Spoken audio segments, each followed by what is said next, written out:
This is a full story. Kitten wishes you all a happy and enjoyable story. Hemingway once said, "True love is lowering yourself so much that you can hear the dust shaken loose by the other's heartbeat, and from it grow evergreen vines." But I loved Haley for 7 years, and not even a single flower bloomed from the dust. The flower came from another girl. So why is it that the moment I stop chasing, you start to panic? Let go, Rocky. Haley will be the death of you eventually. Today is my birthday. The candles are arranged in the shape of a heart. Both inside and outside the circle are scattered with rose petals. Woo-woo, there's such a perfect match. Say yes, say yes, say yes. Don't get carried away, it won't work. Why not? The girl is our campus belle, the guy is the school hunk. He's been confessing every year, who knows how many years it's been. A guy said that to the girl beside him. It's been 7 years. Honestly, it's tiring. But the moment I saw Haley, everything felt worth it again. I steadied myself and walked slowly toward her. I had memorized the words long ago. They were different every year. Haley, they say love fades in 3 years and itches in 7. But my heart for you since. But this year, she cut me off before I could finish. Enough, Rocky. Haley frowned and stared at me. Can't we just stay friends? It's been 7 years. Haven't you realized I don't like you at all? I stood there frozen, staring at her. Friends? How can we be friends? Should I watch you fall in love with someone else? I looked at her in disbelief. Her face was indifferent, her eyes cold. She glanced at the crowd and said flatly, "You're pathetic, Rocky." Then she turned and stepped out of the candle circle. The breeze stirred by her steps blew out several candles. The circle was no longer whole. She had left it. I shouted after her, unwilling to give up. "Haley, I love you. I've loved you unconditionally, just like I did 7 years ago." Her departing figure was resolute, without a shred of warmth. She was hot and cold, like a flickering light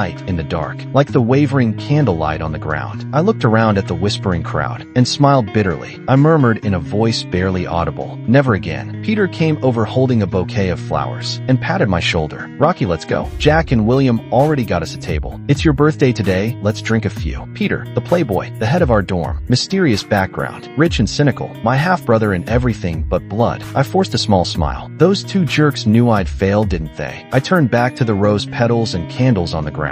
An older cleaning lady nearby looked at me sympathetically. "Young man, are you done with this stuff? I'll help clean it up if you are." I paused. "No need, ma'am. I'll take care of it." The crowd had long since dispersed. Only my lonely figure remained, picking up petal by petal from the cold ground. What I picked up were petals, but what I buried were 7 years of my life. When I was done, only Peter's bouquet of fiery red roses was left. What do we do with this? Maybe we can take it to some kids at the toy store later. Don't be silly. There's a special event later. If you ask me, give it to the prettiest girl at the party tonight. I nodded. Okay. Peter froze. That wasn't like me. Letting go. Yeah, letting go. Peter slapped his thigh. "Damn, you should have done this sooner. Why should Haley reject you, huh? Every time she needed something, you showed up with just a phone call. She's the one not good enough for you. You're good-looking kind. If I were a girl, I'd have tricked you into marrying me ages ago." All right. If you hadn't said that last part, I might have been touched. I finally relaxed my brows and smiled a little. Peter saw me smile, so he grinned too. Let's go. William and Jack must be waiting. They said we'll be punished with shots if we're late." He dragged me outside. In the car, Peter glanced at my pale face and finally sighed. "Rocky, it's been 7 years. You're a smart guy. Why'd you stay hung up on her for so long?" There's no real answer, only a curse. I stared blankly out the window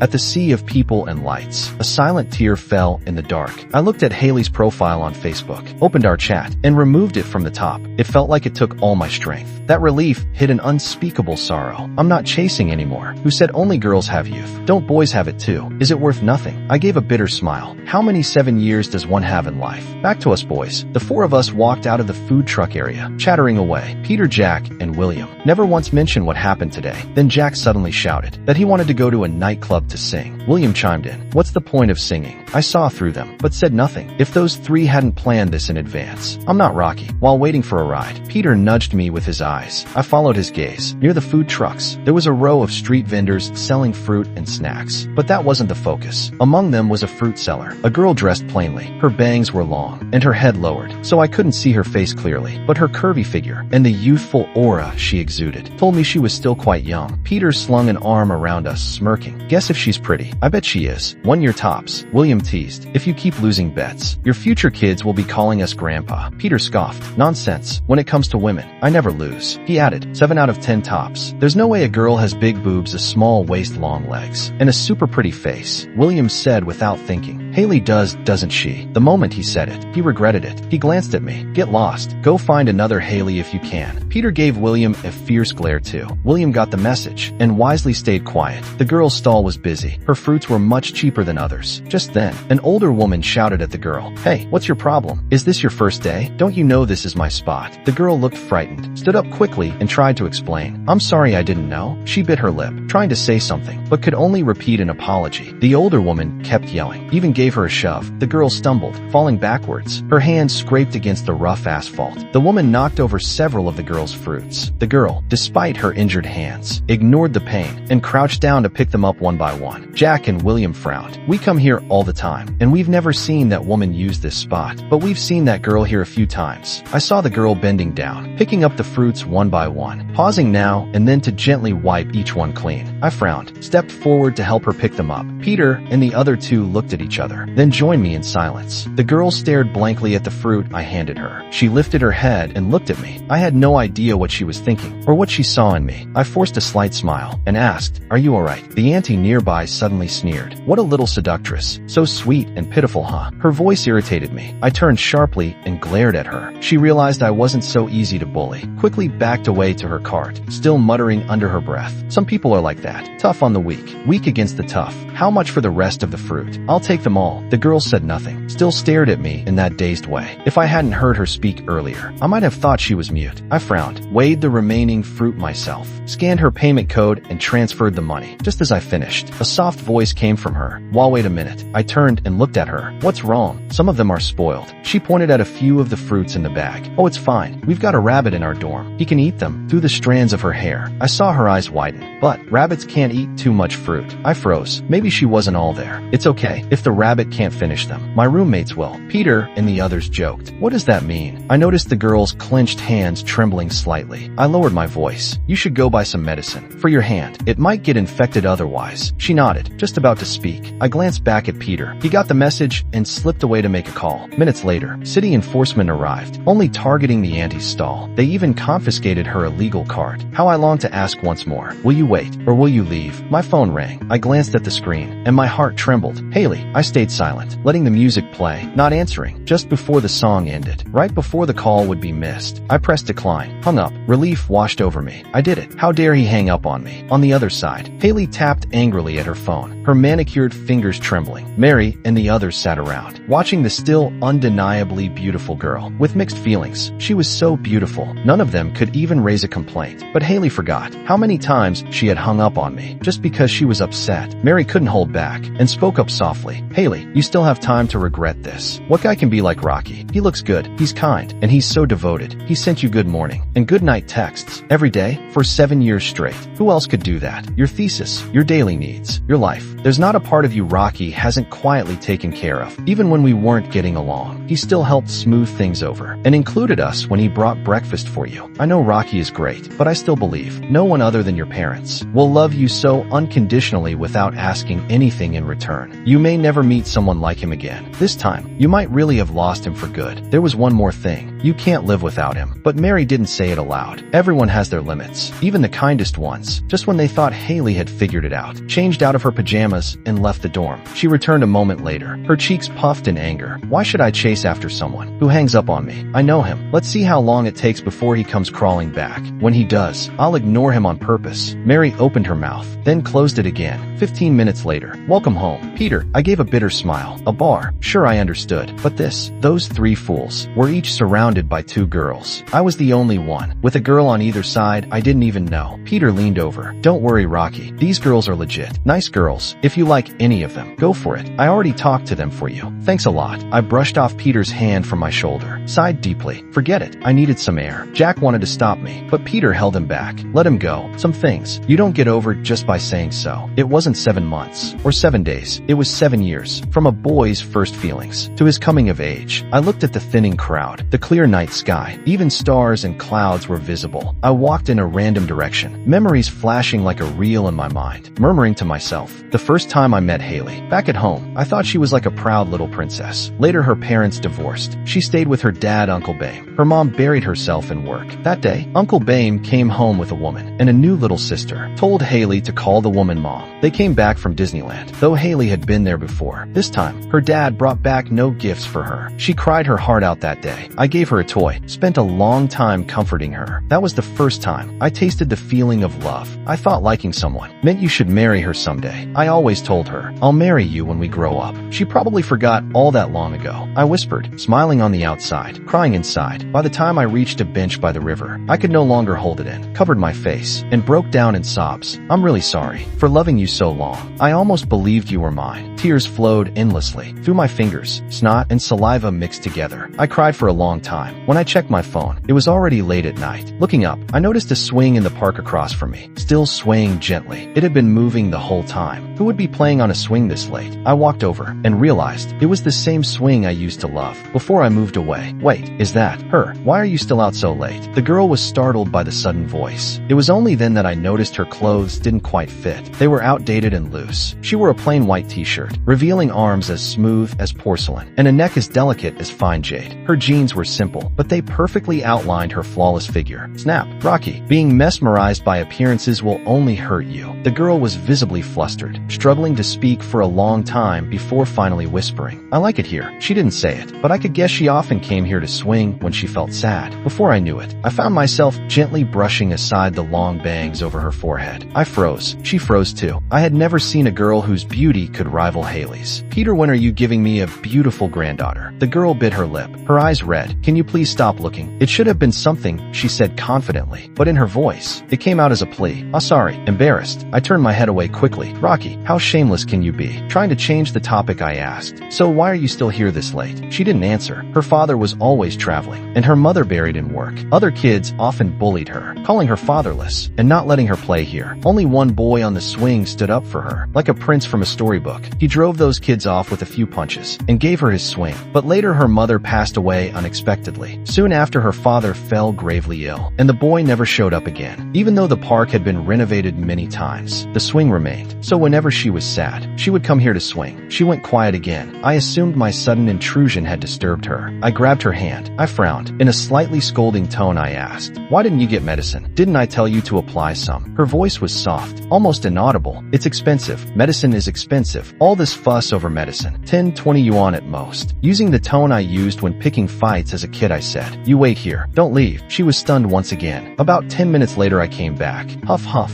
I was gasping for breath. Most pharmacies had closed since it was late. I barely made it to one just before it shut. Worried she might leave, I ran all the way back. Her wide eyes sparkled like a starry sky. Why are you panting so hard? I didn't want you to leave while waiting. She tilted her head, puzzled. Why would I leave if I waited too long? I froze. Yeah, why would someone leave just because they had to wait a little longer? Was it because Haley left once after waiting just 5 minutes? Or was it because she refused to eat the bread I bought? Because I was a little too slow. This time I didn't say anything. I broke open an iodine swab and gestured for her to hold out her hand. She didn't move. Give me your hand, I said, glaring slightly. She shrank back, then obediently reached out. I was surprised when I saw her hand. Her skin was soft, but her palms were rough and calloused. I looked up at her. She noticed my gaze and lowered her head in embarrassment. I wiped her palm gently, swab after swab. Her hand trembled slightly, but she didn't make a sound. I started being even more gentle. After finishing, I handed her the remaining swabs. She pulled out her phone, an ancient Android, so old it barely turned on. She tapped the screen and showed it to me miserably. It was dead, probably couldn't hold charge anymore, and she was the type to never replace a battery. I didn't get what she was trying to say until she asked, how much were the swabs? I waved it off. Not much. You can have them. But she just stared at me stubbornly. All right. 9 yuan 90. She nodded firmly. I'll pay you back. I didn't think too much of it. Pay me back? How? She didn't even know my name. Her phone was dead. Hey Peter, where's Rocky? Why isn't he answering my call? Peter glanced in our direction. He was just here. Now he's not. What do you mean? Where did he go? Beep beep. Peter hung hung up and quietly deleted Haley from his contacts. The next morning, rain poured heavily outside. Dorothy couldn't get home. We had a pathology class. I looked across the room at Haley, still elegant and poised. As always, they say if you recommend someone study medicine, you deserve a lightning strike. I only chose this major because I wanted to stay with Haley. Peter nudged me with his elbow. Hey, did you delete her? Delete what? Peter rolled his eyes. I'm going to sleep. Didn't sleep well last night. Peter flipped me off. Screw you. How do you sleep and still score top grades? The rest of us wouldn't dare. Fall asleep, and they'd probably lecture from the common cold to eternal life. Hey, Rocky, wake up. Someone's here to see you. Peter grinned, eyes crinkling as he pointed at the door. Someone for me. I looked confused. I didn't recognize her. Peter wasn't surprised. Rocky had always been good-looking and well-liked. It wasn't strange someone came looking for him, even after getting rejected yesterday. Hi, I'm Serena's classmate. She asked me to find you. She looked me up and down. Serena, I don't know her. Maybe you got the wrong person. She giggled. No mistake. She said she wants to pay you back for the medicine. Mary walked past and quietly said to Haley, she's not here to confess. After class, I was on my way to meet her at the library when the counselor called me in for paperwork. There was no helping it. By the time I was done, an hour had passed. It was raining hard. Looking at the heavy rain and knowing I was already late, I figured Serena must have left. Still, I ran out into the downpour, thinking of that silly girl from yesterday. She was still in jeans, but had changed into an even baggier top. Her face was hidden by wet hair, and her figure barely visible now. I stood there dripping, rain falling from my chin. She stood under the awning. I stared stunned, then stammered. You're still here. Sorry, I got caught up in something. She didn't mind waiting an hour. Instead, she looked concerned. Is it serious? If it's not done yet, I can wait a little longer. I shook my head. No, it's fine now. I looked at her drenched clothes and the slight flush in her shy face. I felt both moved and pained. Why didn't you wait inside out of the rain? I was afraid you wouldn't see me at the door and leave. My heart skipped a beat. I couldn't quite describe the feeling. So someone was willing to wait for me. Not like Haley, who left just because I was a little late. So someone actually cared. A smile tugged at my lips. Looks like I found a treasure. Silly girl. I'm not silly. After all, you also came through the rain to find me. Serena's face was so red, it looked like it might start bleeding. To be honest, in all her years, she had never shared an umbrella with a boy in the rain before. This was also the first time she had ever been this close to a boy. Her umbrella wasn't big. I tried to lean closer to her, awkwardly raising one arm to shield her other shoulder from the rain. I swear, I only wanted to keep her dry. Girls shouldn't catch colds. But to an outsider, it probably looked like I was holding Serena romantically as we strolled in the rain. Serena felt so embarrassed. She could have died, but surprisingly, she didn't dislike it. Instead, this gentle closeness, respectful yet warm, gave her a kind of security she had never felt before. She wished the walk could last a little longer. We stopped on the back street behind the school. Serena looked up at the newly opened Korean barbecue restaurant from Queens, New York. Forget it. Money can be earned again, but her father had taught her that debts of kindness must be repaid. What are you doing? I asked, confused, as she stared at the barbecue shop. Treating you to a meal, obviously. How about this place? Who eats barbecue for lunch? Oh, Serena timidly followed me. As we entered a hot pot restaurant instead, she insisted on treating me. So of course it made more sense to pick something affordable and delicious. It's not like I could admit I'd been craving hot pot from this place myself. While we waited for our noodles, I looked at Serena, her head lowered. Ever since I met this strange girl, everything in my life had begun unfolding in strange, unexpected ways. It's hard to say who unexpectedly entered whose life. Come to think of it, yesterday was both the day I confessed to Haley and gave up on her. I ended up crying my eyes out. But when I think about it now, the most unforgettable part of yesterday was meeting Serena. Somehow, it felt like her arrival brought color to my world. I looked at the bangs covering her face, walked behind her slowly, and said, "Don't move." I gently swept her hair back and gathered it together. Looking around, I couldn't find a hair tie. After a brief hesitation, I took the red string off my right wrist and tied it around her new ponytail. This lucky charm was something I bought 3 years ago at Yellowstone National Park. There were 2 in the set. I kept one. Haley had the other. Though she lost hers long ago, I had always kept mine safe. Returning to my seat, I admired Serena's new hairstyle and accidentally said what I was thinking out loud. So pretty. It wasn't just the hair. It was the girl herself. Serena's face instantly turned crimson, and she reached up to let her bangs fall again. Don't let them down. It looks nice like this. I like it. I might have been trying to tease this delicate girl who didn't even realize how endearing she was. But to my surprise, she froze. She lowered her eyes, and her rosy lips gently said, "Okay." Then immediately, she looked down. "Serena, oh Serena, do you even hear yourself?" I paused. Wait, did I just throw a fastball? And she hit back a home run. Then she asked, "Are you unhappy?" I was stunned. What makes you think that? Yes, I hadn't been in the best mood lately, but I'd never shown that in front of Serena. "I saw you yesterday," she said. "You were crying." I turned my head away, silent. "Here." Serena held out a piece of candy. It was the kind they give out at the Olive Garden. My supervisor gave it to me when I was working a part-time shift there. "Once you eat this candy, you're not allowed to be sad anymore." I gave a dry chuckle. The last time someone gave me candy like this, I was a kid. A kid. You had girls giving you candy as a kid. I twitched my lips, nodded, and said, "Yeah, a very interesting little girl." Looking back, those were probably my happiest days. Before I met Haley, she was always bullied. So one day I scared off the bullies for her. With a few punches and kicks, I even gave her my favorite swing. I gestured dramatically as I spoke. "Yes, the one you sat on the other day." And the next day, that girl came and gave me a piece of candy. I still remember. It was a Hershey's chocolate. Back then, I thought it tasted amazing. Now not so much. I was talking to myself. Then I noticed something was wrong. "Hey, what's wrong?" Serena said nothing, her eyes wide. Hey, why are you crying?" The curious stares from people nearby made my scalp tingle. "Please don't cry. What's wrong all of a sudden?" Serena shook her head, tears still brimming in her eyes. But on her face was the brightest smile I had ever seen. "I'm just happy." "You're happy, but you're crying."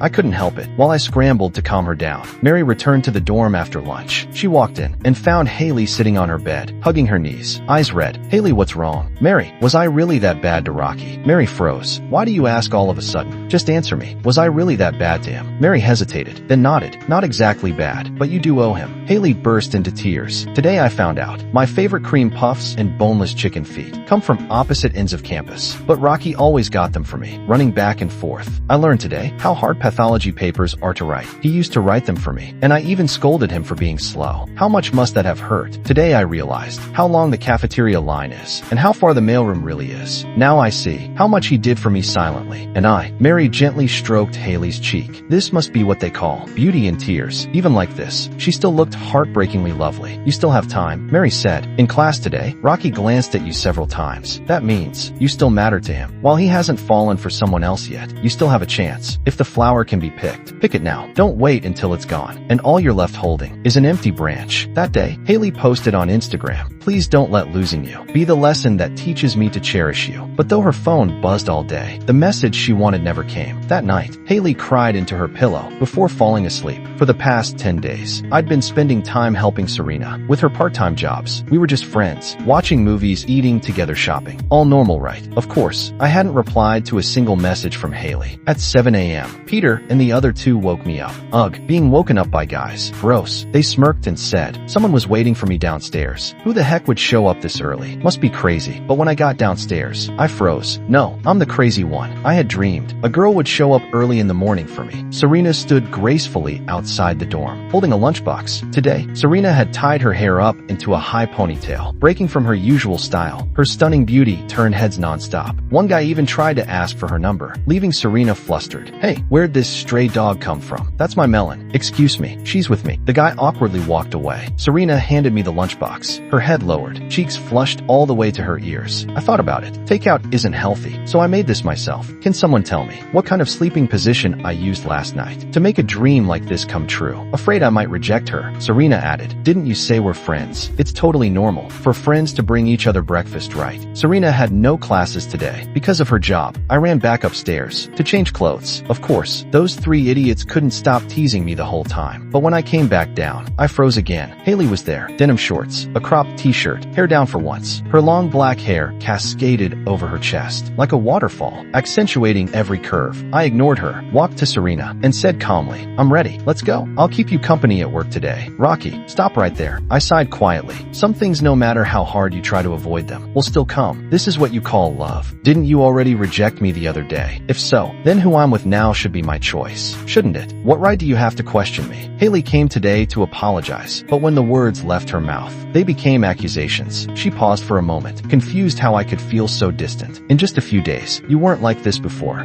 I cut her off. You said it yourself. That was before. Haley's eyes moved to the girl behind me, the girl I had been shielding. Haley, proud and vain, never cared about other girls, because none of them were ever as beautiful as she was. But now, she saw that the girl behind me was just as beautiful. So, you gave up on our 7-year relationship for her. I sighed. Haley, you still don't get it. The one who ended those 7 years was never me. You were the one who buried it with your own hands. Each word hit her like a punch, straight to the heart. I didn't say more. I turned, took Serena's hand, and walked away. Serena didn't resist. Her heart was in a mess, whether from my touch or Haley's sudden appearance. She had kept her head down since the moment Haley showed up. Maybe it was the sense of inferiority that made her afraid to look up. I didn't let go of her hand until we reached the school gates. I kept thinking, what excuse could I use to explain why I had held her hand all this time? But Serena spoke first. That girl, is she the one who made you cry that day? I nodded silently, just about to respond. She's beautiful, I blurted out. So are you. You're just as beautiful. Serena blushed deeply, then gathered the courage to say, if it were me, I would never let you cry. I stared in disbelief. What did you say? Her face grew even redder, and she whispered, nothing. All day, I followed Serena through multiple part-time jobs. Her father needs expensive surgery. That's why she chose to study medicine, so she could take better care of him. While her peers played and relaxed, she worked to support her family. Late at night, Serena finished her final shift, happy to have earned 400 yuan. She doesn't live in the dorm. She lives with her father. Normally, I should have walked her home, but today, she insisted on walking me to my dorm instead. I could see Serena had something on her mind, and I couldn't say no, so I agreed. Almost at the dorm, I spotted a familiar silhouette under the streetlight. After so many years, I could recognize Haley just by her back. She ran toward me, ignored Serena beside me, and handed me a bag of lion's mane mushrooms. Here, your favorite. I went a long way to buy them for you. I let out a deep sigh. What's the point now? If you knew this day would come, why didn't you think of it before? To be honest, I never liked lion's mane mushrooms. Haley stared in disbelief. That's impossible. You're lying. You always begged your parents to buy them. I sighed again and looked at her quietly.